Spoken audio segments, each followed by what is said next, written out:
नमस्ते। दिनभरि कति धेरै समाचार आउँछन् है। कहिलेकाहीँ त कुन महत्त्वपूर्ण हो कुन होइन भनेर छुट्याउनै गाह्रो पर्छ। त्यसैले आजका छरिएका र जटिल समाचारहरूलाई समेटेर हामी यो विशेष विश्लेषण लिएर आएका छौं। सत्ताको केन्द्रमा बनिरहेका नीतिदेखि लिएर सडकमा भइरहेका सङ्घर्षसम्म आउनुहोस् आजका मुख्य घटनाक्रमहरूलाई सँगै बुझौं। आज हामी 30 भन्दा बढी समाचार स्रोतहरूलाई यी चारवटा मुख्य खण्डमा बाँडेर हेर्दैछौं। पहिलो राजनीति र कानूनी अपडेट, दोस्रो पूर्वाधार र सामाजिक मुद्दा, तेस्रो विश्व सम्बन्ध र अर्थतन्त्र र अन्त्यमा राष्ट्रिय संक्षिप्त समाचार र खेलकुद।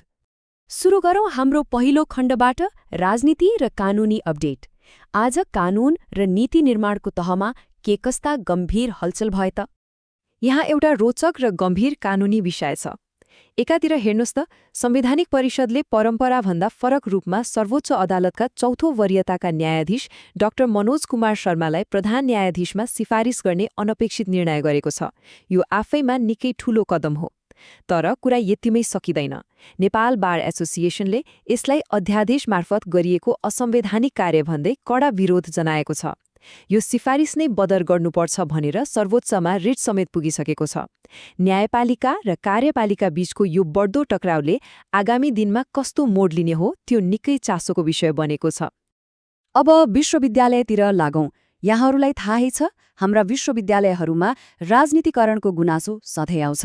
तर अब भने 8वटा ठूला विश्वविद्यालयमा उपकुलपति नियुक्तिका लागि निकै कडा मापदण्ड लागू गरिएको छ। उम्मेद्वार हुनका लागि विद्यावारिधि अर्थात् पीएचडी अनिवार्य हुनैपर्छ। उहाँहरू कुनै पनि राजनीतिक दलको सदस्य भएको हुनु भएन। साथै बौद्धिक चोरी नगरेको स्वघोषणा गर्नुपर्ने र न्यूनतम उमेर पनि 40 वर्ष तोकिएको छ। उच्च शिक्षाको नेतृत्वलाई साँच्चीकै प्राज्ञिक र निष्पक्ष बनाउने यो एउटा महत्त्वपूर्ण नीतिगत प्रयास हो। शिक्षा क्षेत्रकै अर्को एउटा पेचिलो मुद्दा। एकातिर शिक्षा मन्त्रीले आफ्नो चुनावी वाचा अनुसार विद्यालय स्तरमा विद्यार्थी संगठन नै खारेज गर्ने कडा अडान लिनुभएको छ। तर ठिक यसको विपरीत 8वटा विद्यार्थी संगठनहरू एकै ठाउँमा उभिएर यसलाई आफ्नो संवैधानिक अधिकारको हनन भएको भन्दै सर्वोच्च अदालतमा रिट दायर गर्न पुगेका छन्। सरकारको यो नीतिगत निर्णय र विद्यार्थीको अधिकारको दावी, यी दुई बीचको यो कानूनी लडाईँ अब कसरी अघि बढ्ला हेर्न बाँकी नै छ। अब लागौं दोस्रो खण्डतर्फ, पूर्वाधार र सामाजिक मुद्दा। माथिल्लो तहमा बनिरहेका यी नीतिहरू र हाम्रा वातावरणीय परिवर्तनले आम मानिसको दैनिकीमा कसरी प्रभाव पारिरहेका छन् त? नीति र सडकको यथार्थ कति फरक हुन्छ भन्ने यो एउटा गम्भीर उदाहरण हो। एकातिर सरकारले सुकुम्बासी र भूमिहीन समस्या समाधान गर्न राष्ट्रिय परिचय पत्रदेखि बायोमेट्रिकसम्म समेटिएको 3 चरणको निकै व्यवस्थित एकीकृत डिजिटल लगत सङ्कलन योजना ल्याएको छ। सुन्दा राम्रो छ नि? तर यथार्थमा काठमाडौँ, धनुषा र झापामा अतिक्रमित जग्गा खाली गराउन डोजर चलेपछि सुकुम्बासी समुदाय सडकमा उत्रिन बाध्य भएका छन्। राजमार्ग अवरुद्ध छन्, नाराबाजी चलिरहेको छ। एकातिर सरकारको डिजिटल समाधानको प्रयास छ अनि अर्कोतिर डोजर विरुद्ध सडकमा भौतिक प्रतिरोध। डिजिटल प्रविधिकै कुरा गर्दा अछामको यो अवस्थाले भने जो कोहीलाई पनि झस्काउँछ। हामी देशैभरि 4G विस्तारका कुरा गरिरहेका छौं हैन? तर त्यही अछामको मंगलसेनका बासिन्दाहरू महिनौदेखि सञ्चार सम्पर्क विहीन छन्। विदेशमा रहेका आफ्ना परिवारसँग एक कल फोनमा बोल्नका लागि कि त उनीहरूले महिनौ कुर्नुपर्छ कि अग्ला डाँडाहरूसम्म धाउनुपर्छ। टेलिकमले 2G विस्थापित गरेर 4G जडान गर्ने प्रक्रिया लम्ब्याउँदा आम नागरिकले कसरी शास्ति खेपिरहेका छन् भन्ने यो एउटा एकदमै तीतो यथार्थ हो। आम जनजीवनलाई सिधै प्रभाव पार्ने अर्को महत्त्वपूर्ण खबर मौसमसँग जोडिएको छ। जल तथा मौसम विज्ञान विभागले यस वर्षको मनसुनमा नेपालमा सरदरभन्दा कम वर्षा हुने र अत्यधिक गर्मी हुने प्रक्षेपण गरेको छ। कृषिमा आधारित हाम्रो जस्तो अर्थतन्त्र अनि त्यसमाथि सुखा मौसमको पूर्वानुमान यसले आउँदा दिनहरूमा पानी र खाद्यान्न व्यवस्थापनमा निकै ठूलो चुनौती आउन सक्नेतर्फ सङ्केत गरिरहेको छ। अब पालो तेस्रो खण्डको, विश्व सम्बन्ध र अर्थतन्त्र। नेपालको बदलिन्दो विश्व कूटनीति र नयाँ आर्थिक आयामहरूको चर्चा गरौं। ऊर्जा क्षेत्रमा यो एउटा साँच्चीकै विशाल घोषणा हो। एसियाली विकास ब्याङ्क अर्थात् एडीबीले $50 अर्ब नयाँ PAN Asia power grid initiative अघि सारेको छ।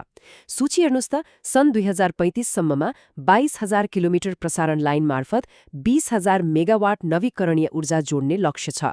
यसले एसिया प्रशान्त क्षेत्रलाई विद्युतीय रूपमा जोड्ने मात्र होइन 8,400 नयाँ रोजगारी सृजना गर्ने लक्ष्य पनि राखेको छ। यो क्षेत्रीय ऊर्जा व्यापारमा पक्कै पनि एउटा ऐतिहासिक कदम हो। तर विश्वस्तरमा हाम्रा नागरिकले भोगिरहेको वास्तविकता भने सधैँ उज्यालो मात्रै छैन। 21 यो एउटा सामान्य अङ्क मात्र होइन।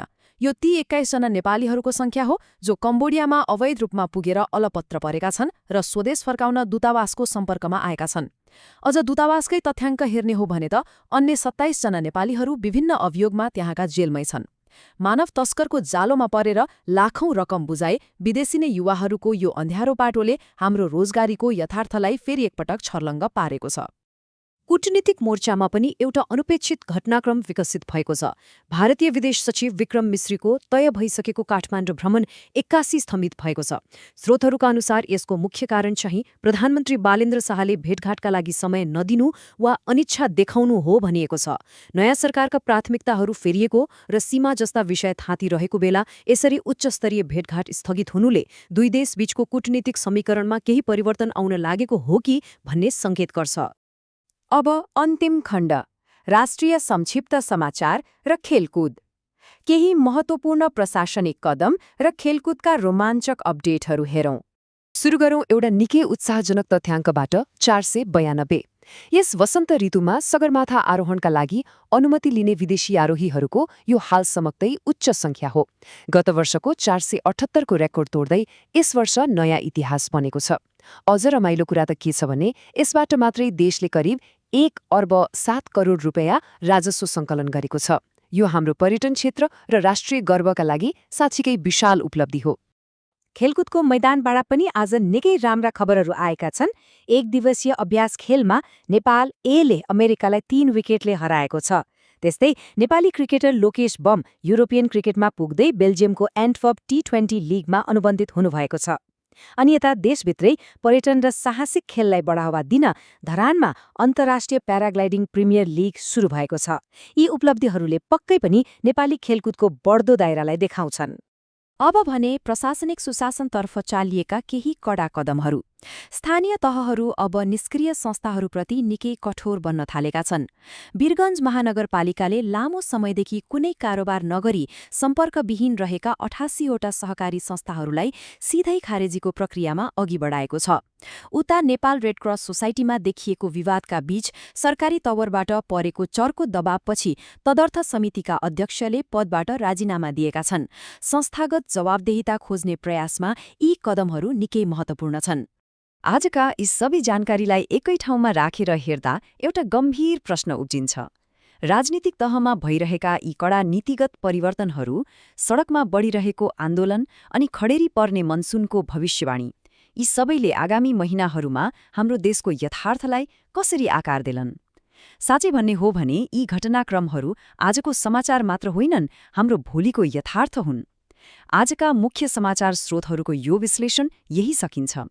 आगामी विश्लेषणमा नयाँ विषयका साथ फेरि भेट हुनेछ।